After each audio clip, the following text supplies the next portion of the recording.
OBC का नाम किसका बना काम। आज हम इसलिए इस पर चर्चा कर रहे हैं क्योंकि देखिए बिहार में जाति जनगणना हुई और उसके बाद उसके आंकड़े भी रखे गए और फिर यह सवाल आया कि जातिगत जनगणना वहां पर हुई है, आरक्षण भी बढ़ाने का ऐलान किया गया।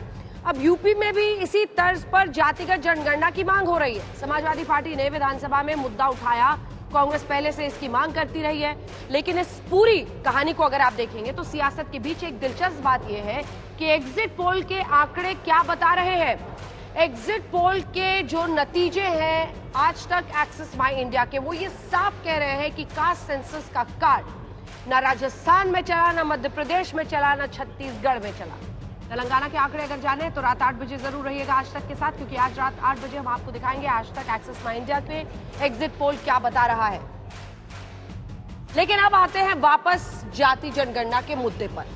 अगर ओबीसी वोट बैंक पर ही निशाना है, अगर कांग्रेस ने राजस्थान में अपने मैनिफेस्टो में डाल दिया कि हम कास्ट सेंसस कराएंगे, तो ऐसे में क्या ये कार्ड चलता हुआ दिख रहा है। यूपी में मांग हो रही है, अखिलेश यादव इसका दम भर रहे हैं, लेकिन हम आपको दिखाते हैं कि जो नतीजे एग्जिट पोल के आए हैं उसके मुताबिक, चाहे वो मध्य प्रदेश हो, राजस्थान हो, छत्तीसगढ़ हो, ओबीसी का हाथ बीजेपी के साथ, कांग्रेस का साथ नहीं दिया। राजस्थान में सबसे पहले ओबीसी में आने वाली जो 36% जाट है उन्होंने कांग्रेस को वोट दिया, तो वहीं 42% जाटों ने बीजेपी को वोट दिया, 10% ज्यादा।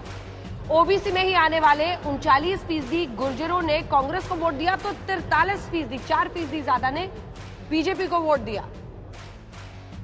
ओबीसी समुदाय के जो अन्य हैं उनमें से 29% वोटर्स ने अगर कांग्रेस को वोट दिया, तो वहीं 55%, ये हमारा सर्वे बता रहा है कि 29% अगर अन्य ओबीसी में से गए कांग्रेस की तरफ, तो 55% चले गए बीजेपी की तरफ।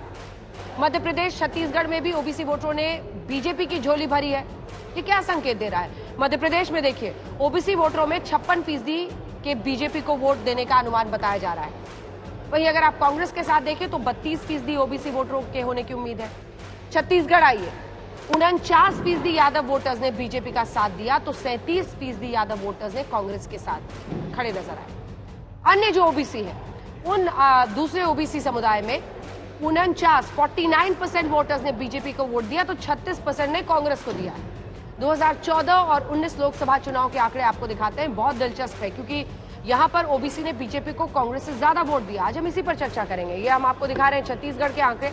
अगर हम आपको एक बार 14 और 19 के लोकसभा के आंकड़े दिखा दें तो वहां पर भी आप देखिएगा कि बीजेपी बढ़ते बढ़ते 44% ओबीसी वोट बैंक पर पहुंच गई, और इसीलिए 2024 के चुनावों के पहले या फिर राज्यों में ये देखिए ओबीसी वोट शेयर 15 पर खिसक गई कांग्रेस, 29 में भी, 14 में भी। वहीं ओबीसी वोट बैंक बीजेपी का 34 से पहुंच गया 44 पर। सबसे ज्यादा नुकसान पता है किसे हुआ? क्षेत्रीय दलों को, जिनके पास ओबीसी वोट पहले जाता था, उनका भी पूरा का पूरा जो पाई है वोट का, वो खिसक गया ओबीसी में। अब इसी पर हम चर्चा करेंगे कि कास्ट सेंसस का कार्ड क्या कारगर साबित नहीं हो रहा है चुनावों में। लेकिन पहले ये रिपोर्ट।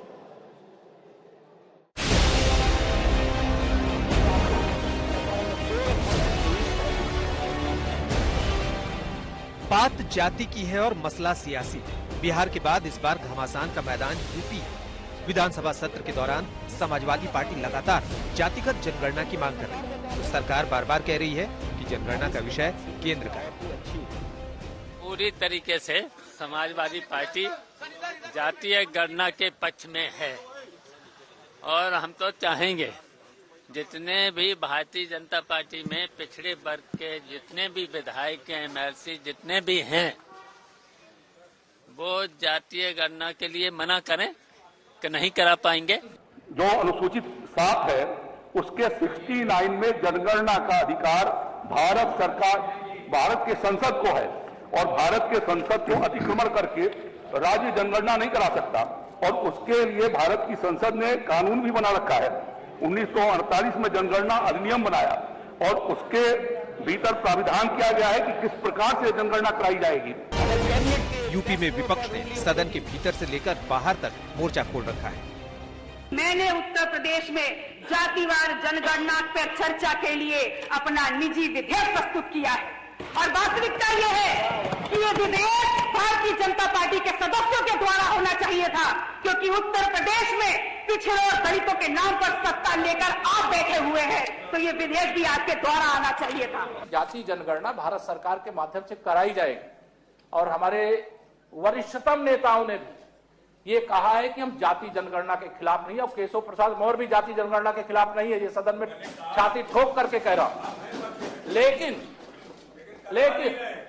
उत्तम जी शांत रहिए। लेकिन माननीय सभापति महोदय, आप जाति जनगणना कराने की बात तो करते हो, कराने के पक्ष में नहीं हो। जाति जनगणना की मांग को लेकर विपक्षी मोर्चे में समाजवादी पार्टी के साथ साथ कांग्रेस भी शामिल है। लगातार कांग्रेस पार्टी ने, राहुल गांधी जी ने सदन के अंदर इस बात को उठाया कि सरकार क्यों भाग रही है जाति जनगणना से। और अब तो जब बिहार में जाति जनगणना स्टेट ने कर दी है, तो क्या दिक्कत है, सरकार को भी कर देना चाहिए। यहाँ पे उत्तर प्रदेश में ये सबसे बड़ा राज्य है, लगातार यहाँ मांग उठती आ रही है, तो जाति जनगणना होनी चाहिए, सबको समान अधिकार मिलना चाहिए।